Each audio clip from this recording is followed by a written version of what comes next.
नमस्कार दोस्तों। राजस्थान के बारे में मैंने पहले भी वीडियो बनाए हैं और जैसा कि हमारा वादा था कि चूंकि इस साल 9 राज्यों में चुनाव होने हैं तो हम लगातार राजस्थान पर भी चर्चा करते रहेंगे। और Rajasthan is one of the important state. 200 विधायक चुने जाते हैं और बीजेपी के लिए बहुत महत्वपूर्ण है, क्योंकि बीजेपी ने यहाँ सारी की सारी लोकसभा सीटें जीती थी और बड़ी सफलता हासिल की थी। अब बीजेपी के सामने चैलेंज ये है कि लोकसभा चुनाव से एक साल पहले या जिस समय राजस्थान में चुनाव होगा तब तो एक साल से भी बहुत कम समय शेष रह जाएगा, दोनों के बीच में अंतर बहुत कम रह जाएगा। तो बीजेपी के सामने सबसे बड़ा चैलेंज है कि राजस्थान का विधानसभा चुनाव जीता जाए, क्योंकि यहाँ कांग्रेस की सरकार है, और उसके बाद अपने आप को इतनी मजबूत स्थिति में रखा जाए कि एक बार फिर यहाँ से जो 25-26 सीटें हैं लोकसभा की वो सारी जीत ली जाएं।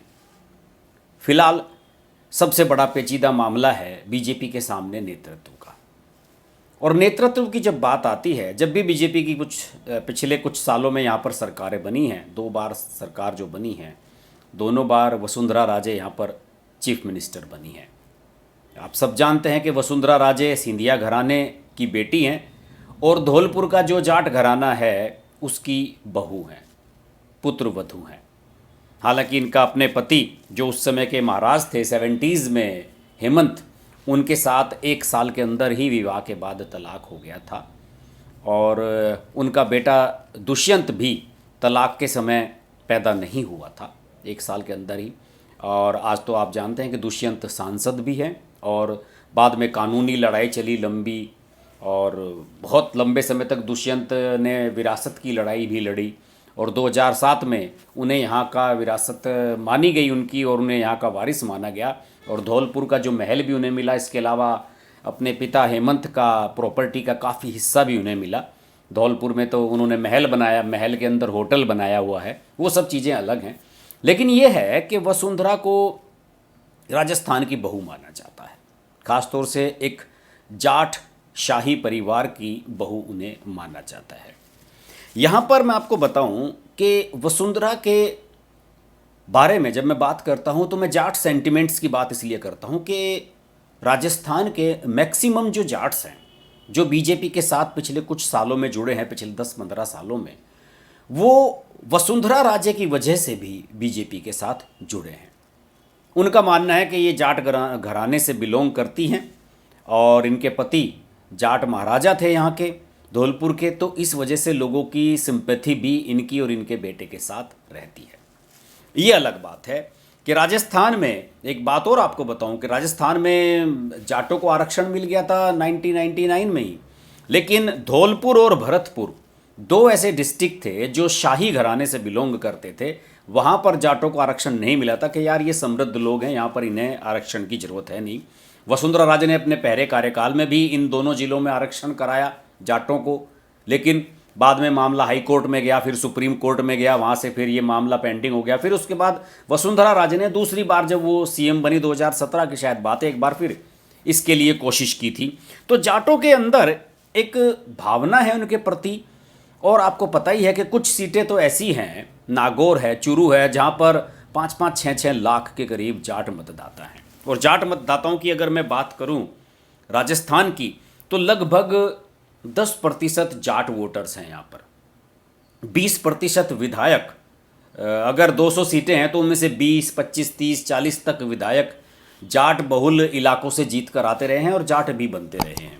तो इस वजह से यहाँ इनको कोई निगलेक्ट नहीं कर सकता, अवॉइड नहीं कर सकता। एक बहुत अंदर की बात मैं आपको बता रहा हूँ। 2020 में एक आंकड़ा आया था कि 1.5 से 2 करोड़ जाटों की आबादी राजस्थान में है। जाट बहुल जो इलाके हैं वो बाड़मेर, जैसलमेर, जोधपुर, बीकानेर, गंगानगर, चूरू, सीकर, नागौर, हनुमानगढ़, जयपुर, इन सब इलाकों में जाटों की आबादी है। और 5 लोकसभा सीटें ऐसी मानी जाती हैं जहां पर जाट ही चुनकर आते हैं, जैसे कि आरएलपी जो पार्टी है अपनी बनाई हुई, जिन्होंने हनुमान बेनीवाल नागौर से जीत कर आते हैं। और आज की तारीख में आप सब जानते ही हैं, मैं हनुमान बेनीवाल का जब भी जिक्र करता हूँ तो हनुमान बेनीवाल सबसे प्रमुख जाट नेता हैं। और उन्होंने पिछले कुछ सालों में ये अपनी स्थिति बना ली है कि अगर वो कहीं अपने विधायक को नहीं जिता पा रहे हैं तो वो दूसरे को भी नहीं जीतने देते हैं। अभी देखिए, मेरे ख्याल में पिछले 1.5-2 साल में 2 उपचुनाव हुए विधानसभा के राजस्थान में, और दोनों में आरएलपी की वजह से, उनकी जो पार्टी है हनुमान बेनीवाल की, उसकी वजह से बीजेपी तीसरे स्थान पर खिसक गई, कांग्रेस जीत गई वहाँ से। यानी कि बीजेपी का उन्होंने नुकसान कर दिया। बीजेपी ने इनके लिए नागौर सीट छोड़ी थी लोकसभा की और 2019 में, लेकिन बाद में कृषि कानूनों के मुद्दे पर ये एनडीए से अलग हो गए थे, वो सब जानते ही हैं बात आप लोग।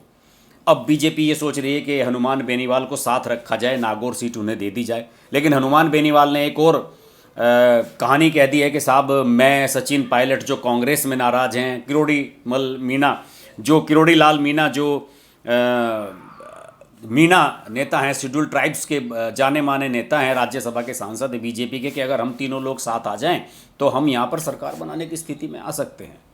लेकिन बीजेपी ने ये कोशिश हनुमान बेनीवाल ने पिछले चुनाव में भी की थी, जब इन्होंने घनश्याम तिवारी जो ब्राह्मण नेता हैं यहाँ के, अब तो वो भी सांसद हैं राज्यसभा के बीजेपी के कोटे से, किरोड़ी लाल मीणा, इनको तीनों को मिलाकर इन्होंने कोशिश की थी कि हम एक ऐसा गठजोड़ बनाएं जो अपनी स्थिति मजबूत करे, लेकिन इनका गठबंधन हो नहीं पाया।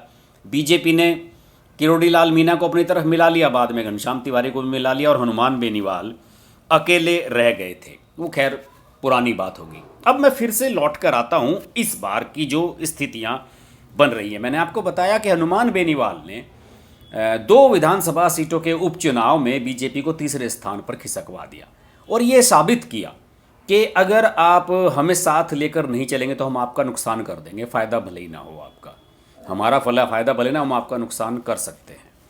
एक और मैं जाटों से जुड़ी हुई बात आपको बताऊंगा। वसुंधरा राजे के बारे में जब बात कर रहे हैं तो मैं जाटों के एंगल को विशेष रूप से आपको ये क्लियर कर देना चाहता हूँ, जो चीज़ें मेरे संज्ञान में आई हैं। अभी दिसंबर के महीने में जब इनकी माताजी का निधन हुआ, प्रधानमंत्री नरेंद्र मोदी की, तो उसके कुछ दिनों के बाद ही अंतर्राष्ट्रीय जाट संसद है, उसके संयोजक हैं राम अवतार पलसानिया। उन्होंने कुछ लोगों के साथ प्रधानमंत्री नरेंद्र मोदी से पीएमओ में मुलाकात की। उनके साथ गुजरात के राज्यपाल हैं आचार्य देवव्रत, और बेंगलुरु के एक प्रमुख उद्योगपति हैं चौधरी राम सिंह कुल्हरी। ये सभी लोग जाट हैं, और सब ने राजस्थान में जाट को सीएम बनाने की मंशा प्रधानमंत्री के सामने जताई। उसमें ये खबरें अखबारों में छपी थी, हालांकि इन चीज़ों को कोई बहुत महत्व नहीं देता, लेकिन फिर भी प्रधानमंत्री के दिमाग में ये फीडबैक दिया गया कि अगर बीजेपी इस बार जीतती है तो उसे किसी जाट को सीएम बनाने की बात सोचनी चाहिए। और अब तक के इतिहास में राजस्थान में कभी भी कोई जाट सीएम नहीं बना है। आपको याद होगा कि नाथूराम मिर्धा, जो केंद्र में कपड़ा मंत्री भी रहे कभी कांग्रेस के कार्यकाल में, इंदिरा गांधी और राजीव गांधी के कार्यकाल में शायद रहे थे, वो भी बड़े जाट नेता थे, लेकिन कभी सीएम नहीं बन पाए। और यहाँ का जो राजस्थान का जातीय समीकरण है, यहाँ जाट और ठाकुर इनमें कभी नहीं बनती, और गुर्जर और मीणा इनमें कभी नहीं बनती।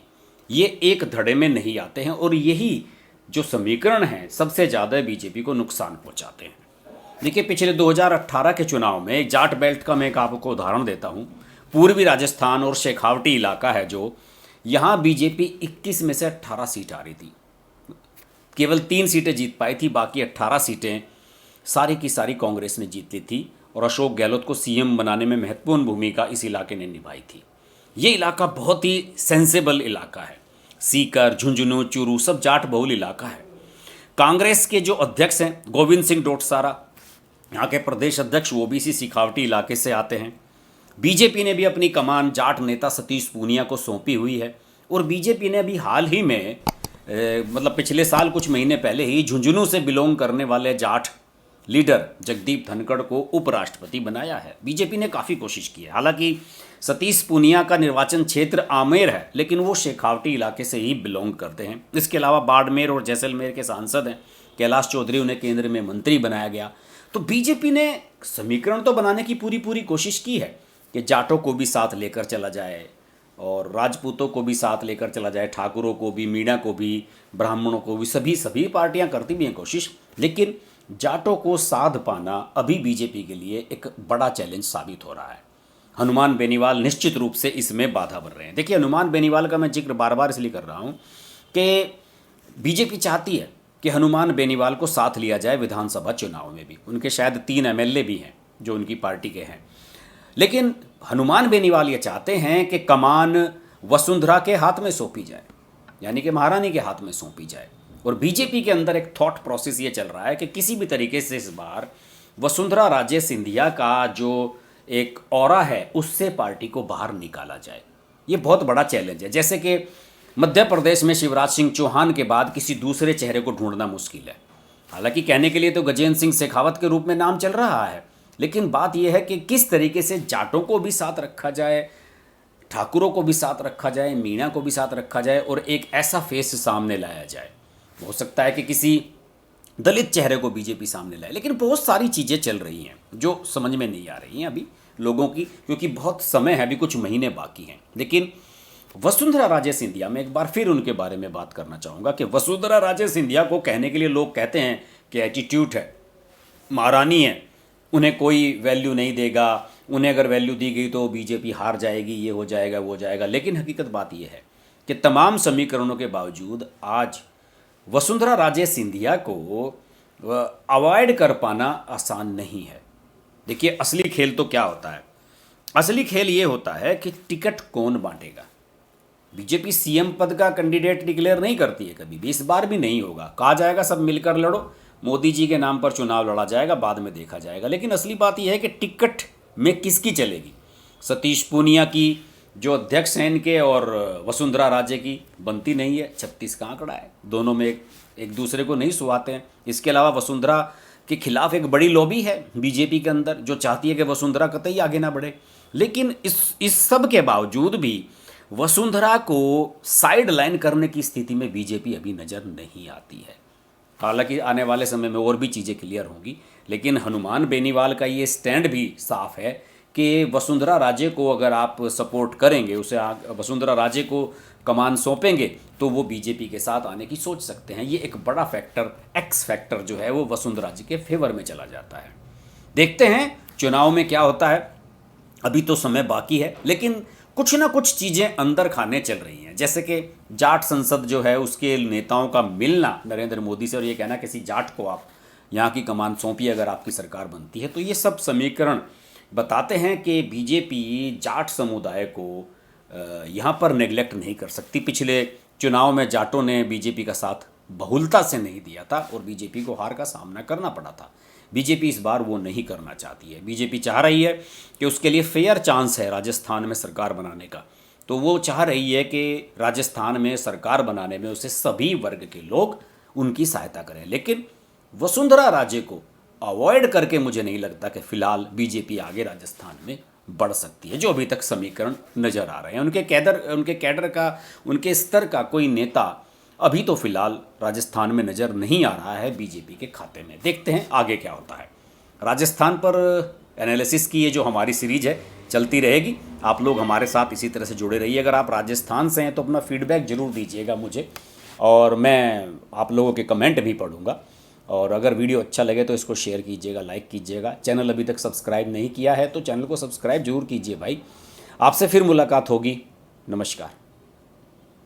अगर आपको हमारी वीडियो पसंद आई तो वीडियो को लाइक करें, चैनल को सब्सक्राइब करें और नोटिफिकेशंस के लिए बेल आइकन को प्रेस करें।